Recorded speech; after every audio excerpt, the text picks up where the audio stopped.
The Kurds are often described as the world's largest ethnic group that does not have a country of its own. Most people put the population of Kurds at about 30 million, and they're spread through at least 4 countries: Syria, Turkey, Iran, and Iraq.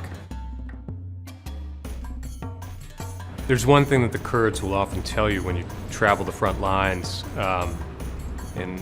near ISIS, and it's that the PESHMERGA are there fighting against ISIS not just for themselves, but for the world. Here they had this nation that was developing, and then suddenly ISIS comes and tries to destroy their country, and they're left to defend it largely on their own. The Kurds in Iraq have always wanted independence, and the clamor for this just seems to grow.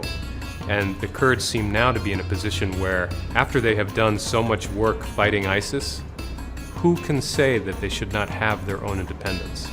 How can you deny that reward for a people who have fought and died against what is an enemy of us all? You don't travel through the Middle East and find a lot of love for Israel, but the Kurds are one of the few exceptions to this.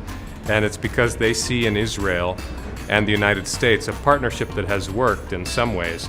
And particularly with Israel, they see a small country that's surrounded by enemies that has managed to hold its own. And the Kurds feel very much beset by enemies all around them.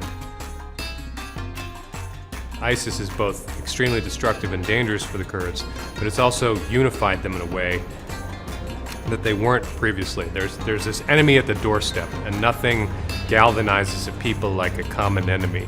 And one of the things that they've also been able to do is sort of solidify their own position in the Middle East, because right now they're the only ones who are able to keep ISIS at bay.